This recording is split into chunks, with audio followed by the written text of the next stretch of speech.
श्री शिवाय नमस्तुभ्यम। हर हर महादेव। दोस्तों, जैसा हम सभी जानते हैं कि 19 अगस्त 2024 को सोमवार के दिन श्रावण मास का अंतिम दिन है। इस दुर्लभ श्रावण की समाप्ति वाला दिन है। सोमवार का दिन पड़ रहा है उस दिन, और पूर्णिमा पड़ रही है। इस दिन को हम रक्षाबंधन के रूप में मनाते हैं।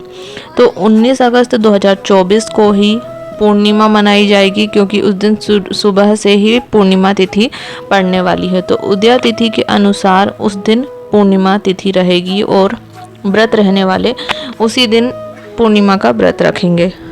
और इसी दिन राखी बांधी जाएगी। भाई बहनों का त्योहार रक्षाबंधन भी मनाया जाएगा। पर इस दिन भद्रा कब से कब तक रहने वाली है और राखी बांधने का समय क्या रहने वाला है, यह आपको हम इस वीडियो में बताएंगे। और आगे हम इस वीडियो में आपको यह भी बताएंगे कि राखी किस प्रकार बांधनी है, बहन को भाई को क्या देना है और भाई को बहन को क्या देना है। और आगे हम यह भी बताएंगे कि जब भाई के हाथों में वह राखी बांधी जाती है तो हमें बाद में कुछ दिन बाद वह राखी जब खराब हो जाती है तो हमें उस राखी का क्या करना है। यह सब गुरुजी पंडित प्रदीप जी मिश्रा ने बताया है पुरानी शिव महापुराण कथा में। तो भद्रा का समय 19 अगस्त को पूर्णिमा तिथि रक्षाबंधन के दिन रहेगा। सुबह से ही भद्रा का समय रहेगा और यह समाप्ति है इसकी 1:31 दोपहर को समाप्ति होगी। तो रक्षाबंधन मनाने का समय होगा, राखी बांधने का समय होगा 1:32 से शाम को 7:19 तक, क्योंकि रात में फिर पंचक लगने वाले हैं। 8 बजे के बाद पंचक प्रारंभ हो जाएंगे। इसलिए राखी बांधने का सबसे अच्छा शुभ मुहूर्त 1:32 से 7:19 तक रहेगा।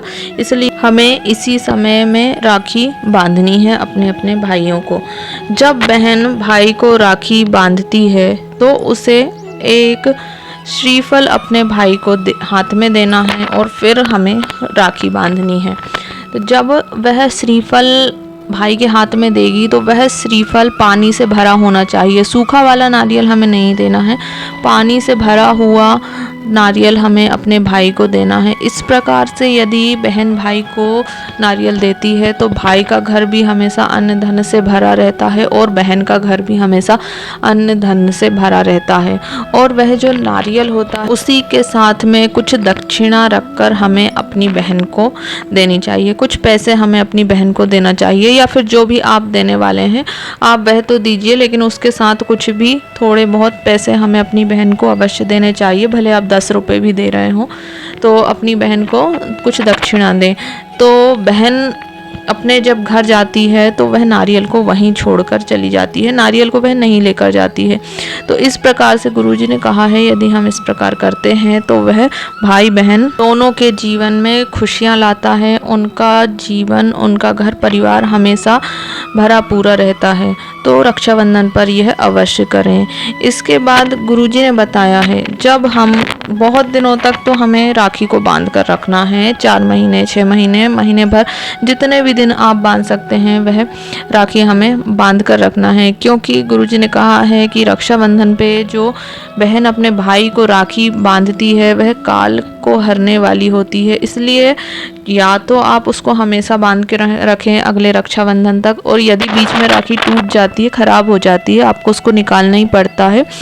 तो जहाँ पर गाय का रहने का स्थान होता है, जहाँ पर गौ माता रहती है, कहीं सार भी कहते हैं, गाय को रखने का जो बाड़ा होता है, वहाँ पर जिस खूंटे से गाय को बांधा जाता है, या वहाँ पर कोई भी स्थान हो, कुछ रखने का स्थान हो, या फिर कहीं भी हम जब वह राखी को वहाँ पर बांध देते हैं या रख देते हैं तो गाय हमारी गौ माता रक्षा करती है। क्योंकि गौ माता के भीतर 33 कोटि देवी देवता विराजमान होते हैं। तो वह जब हम वह राखी वहाँ पर बांध देते हैं, रख देते हैं, तो गाय के भीतर जो 33 कोटि देवी देवता होते हैं, तो जिसके हाथ में वह राखी बंधी होती है उसकी रक्षा स्वयं 33 कोटि देवी देवता करते हैं। इसलिए जब तक राखी आपने बांध रखी है तो बहुत अच्छा है, और जब राखी नहीं बांध रहे हैं तो हमें वह गाय बांधने के स्थान पर हमें उस राखी को बांध देना चाहिए। तो इस प्रकार से राखी को इधर उधर फेंकना नहीं चाहिए, इधर उधर नहीं रखना चाहिए। गाय के स्थान पर ही हमें राखी को बांध देना चाहिए, रख देना चाहिए।